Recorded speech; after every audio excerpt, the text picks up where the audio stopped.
আল্লাহর চেয়ে কি আপনি বেশি বোঝেন নাকি? সোজা কথা হচ্ছে আল্লাহর চেয়ে কি আপনি বেশি বোঝেন নাকি? আল্লাহ পাক কেন বলেছেন প্রশ্ন করার দরকার নেই তো আপনার। আল্লাহ বলেছেন নিঃসন্দেহে আল্লাহ পাক আমার চেয়ে অনেক বেশি জানেন। আল্লাহ পাক ভালো বলেছেন তাই বলছেন। আল্লাহ পাক ভালো চেয়েছেন আমার, তাই করেছেন। আল্লাহ আমাকে নামাজ পড়তে বলেছেন, আমি কি প্রশ্ন করবো নাকি কেন নামাজ পড়তে বললেন? আল্লাহ পাক বলেছেন যাকাত দিতে, আমি কি প্রশ্ন করবো কেন যাকাত দিতে বললেন? আপনি কেন প্রশ্ন করবেন আল্লাহকে? আল্লাহ পাক আপনাকে সৃষ্টি করার সময় কি আপনার পারমিশন নিয়েছিলেন? আপনাকে যে আল্লাহ পাক এই যে ভ্রূণ থেকে, শুক্রাণু ডিম্বাণু থেকে, একটা শুক্রাণু যে একটা ডিম্বাণু XXXY এখান থেকে সৃষ্টি করেছেন, আল্লাহ পাক কি আপনাকে পারমিশন নিয়ে সৃষ্টি করেছেন? আল্লাহ পাক আপনার রিজিক দিয়েছেন, সন্তান দিয়েছেন, পরিবার দিয়েছেন, শ্বাস নেওয়ার ক্ষমতা দিয়েছেন, বাঁচিয়ে রেখেছেন, আত্মা দিয়েছেন, জীবন মৃত্যুর মালিক আপনার পারমিশন নিয়ে করেছেন আল্লাহ পাক। আল্লাহ রাব্বুল আলামিন যে বিধান নাযিল করেছেন, আপনি কেন চ্যালেঞ্জ করবেন তাকে? এখন আপনি কেন তাকে চ্যালেঞ্জ করবেন? আপনি চোখ বন্ধ করে কোরআন সুন্নাহ মানবেন। ইব্রাহিম আলাইহিস সালামকে বলা হচ্ছে বাচ্চাকে জবাই করতে হবে।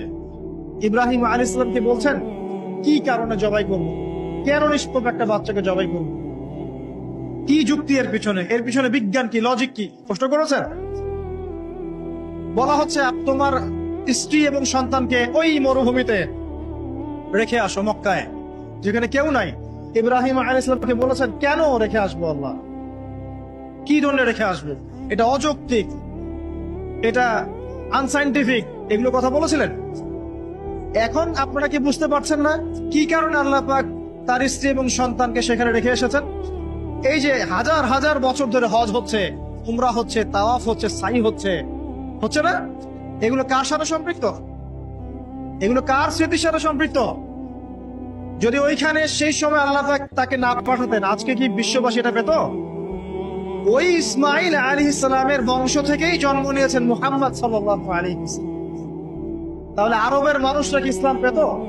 এবং সে আরব থেকে পুরো বিশ্বে ইসলামকে ছড়িয়ে পড়তো? আল্লাহ পাকের জ্ঞানের সাথে আপনি চ্যালেঞ্জ করতে যাচ্ছেন? আমি বুঝতে পারছি না। তো আসুন, নারীর এই যে অবমাননা, এখান থেকে আমাদের মা বোনদেরকে বাঁচান। কিভাবে বাঁচাবেন? আপনার ছোট্ট একটা মেয়ে আছে মনে করেন, এই মেয়েটা এখন জেদ করছে কি যে আমি আগুনে লাফ দিব বা আমি ছাদ থেকে নিচে লাফ দিব। ও বোঝে না নিচে লাফ দিলে কি হবে। এখন সে জেদ করছে, হাত টানাটানি করছে, আমাকে ছেড়ে দাও, ছাড়ো। আপনি এখন পিতা, আপনি তাকে খুব ভালোবাসেন। এখন এই ভালোবাসা তার মানে কি আপনি বলবেন মা আমি তোমাকে অনেক ভালোবাসি, যাও আগুনে লাফ দাও? বলবেন মা আমি তোমাকে অনেক ভালোবাসি, দাও ছাদ থেকে লাফ দাও, আমি তোমার সাথে আছি, বলবেন? তাহলে আমাদের চোখের সামনে আমাদের মা বোনরা যে বেপরদায় নগ্ন হয়ে ঘুরছে, জাহান্নামের দিকে লাফ দিচ্ছে, কোনোদিন তো হাত ধরে টেনে বাঁচাচ্ছেন। আপনি খুব ভালোবাসেন তাকে, আপনার স্ত্রীকে আপনি অনেক ভালোবাসেন, আপনার মেয়েকে আপনি অনেক ভালোবাসেন, বোনকে অনেক ভালোবাসেন, এই কারণেই তাদেরকে আপনি বেপরদায় চলতে দিচ্ছেন। এটা কি ভালোবাসার বহিঃপ্রকাশ হলো? আপনার ছোট্ট মেয়ে যদি বলতো বাবা আমি আগুনে লাফ দিব, আপনি একটা থাপ্পড় মেরে হলে বলতেন সর এখান থেকে, বলতেন না? এটা ভালোবাসার নিদর্শন ছিল। কখনো কখনো ভালোবাসার মানুষদেরকে বড় ক্ষতির হাত থেকে বাঁচাতে হলে কিছু কঠোর হতে হয় না? ছোট্ট বাচ্চারা যদি নামাজ না পড়ে 10 বছর, আমাদের নবী একজন রহম দিলওয়ানা মানুষ, নরম মনের মানুষ, তিনি বলছেন 10 বছর হয়ে গেছে বাচ্চার নামাজ পড়ে না, লাঠি দিয়ে পিটাবা। হাদিস কি বানিয়ে বললাম? 10 বছর হয়ে গেছে বাচ্চার বয়স, নামাজ পড়ে না, ওকে আঘাত করে পিটাবে একটা। আমাদের নবীজি কি মানুষকে মারতে পছন্দ করতেন? যতগুলো যুদ্ধ হয়েছে ইসলামের না, এই সবগুলো যুদ্ধতে নবী সাল্লাল্লাহু আলাইহি ওয়াসাল্লামের হাতে মনে হয় একজন কি দুইজন মানুষ মারা গেছে। একজন কি দুইজন?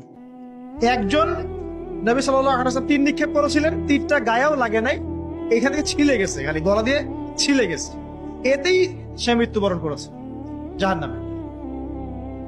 ইসলামের ইতিহাসে যতগুলো যুদ্ধ হয়েছে, এই সবগুলো যুদ্ধ হিসাব করলে দেখা যায় যে সব মিলিয়ে 10,000 মানুষও মারা যায়নি। এই যে ইসলাম তরবারির জোরে ছড়িয়েছে, কিছু মতবাদ ছড়িয়ে দেওয়া হয়েছে না, শুধুমাত্র তোমাদের প্রথম বিশ্বযুদ্ধেই 1.5 থেকে 3 কোটি মানুষ মারা গেছে। তোমাদের ভিয়েতনাম যুদ্ধেই প্রায় 20 লাখ মানুষ মারা গেছে। ইতালির মুসোলিনির সময় বিপ্লব হয়েছে, ওখানে লাখ লাখ মানুষ মারা গেছে। চীনের মাও সেতুং এর সময় বিপ্লব হয়েছে, লাখ লাখ মানুষ মারা গেছে।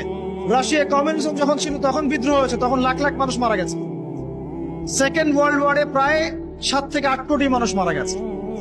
আর কোন মুখ নিয়ে তোমরা ইসলামকে বলো ইসলাম একটা জঙ্গি ধর্ম, সন্ত্রাসী ধর্ম ইত্যাদি? অথচ সারা বিশ্ব জুড়ে নিরপরাধ মানুষকে হত্যা করার লাইসেন্স পেয়ে গেছে ওরা। প্রত্যেকটা মুসলিম কান্ট্রি দিকে তাকিয়ে দেখবেন, এক একটা মুসলিম। ইয়েমেনের বাচ্চাদের কি দোষ আছে?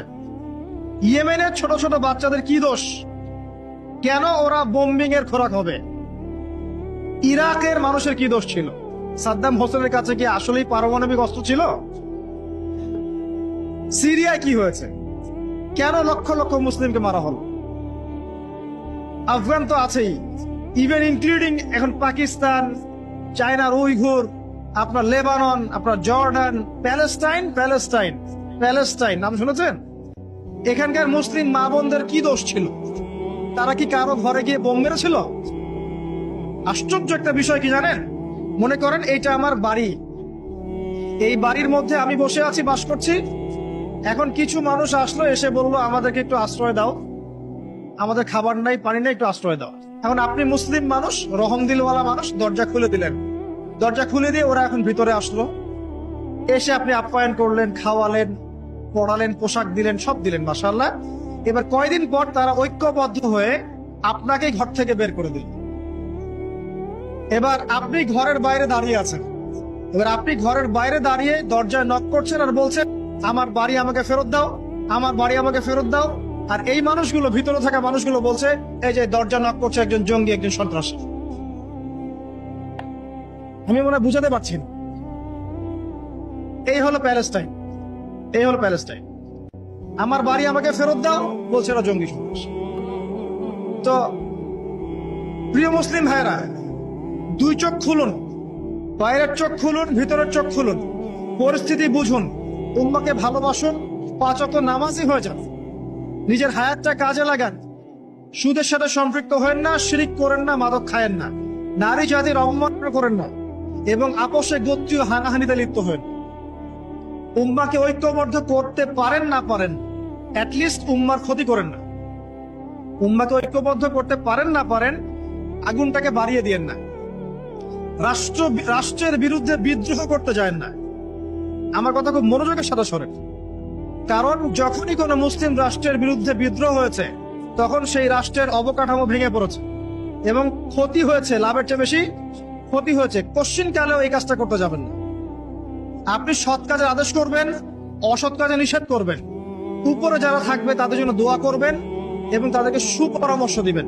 পরামর্শ যদি তারা গ্রহণ করে আলহামদুলিল্লাহ, না করলে আপনার দায়িত্ব শেষ, আপনার এর বাইরে কোনো দায়িত্ব নেই। ভাইয়ে ভাইয়ে মারামারি কাটাকাটি করে রক্তারক্তি করতে যাবেন না, এতে করে রাষ্ট্রের অবস্থা আরো খারাপ হয়ে যাবে। সামনে এই যে করোনা চলে গেছে, করোনার পরে এই যে তারপরে আবার এই যে এখন অর্থনৈতিক মন্দা চলছে, ডলারের সাথে রেমিটেন্স কমছে, সব মিলিয়ে ইকোনমিক অবস্থা ভালো না। বিশ্বের প্রায় 52টা দেশের অর্থনৈতিক অবস্থা ভালো না। এটা একটা বৈশ্বিক সংকট। এখন এই সংকট মোকাবেলা করতে গেলে আপোষে মারামারি কাটাকাটি করে সমালোচনা করে কোনো সমাধান আসবে না।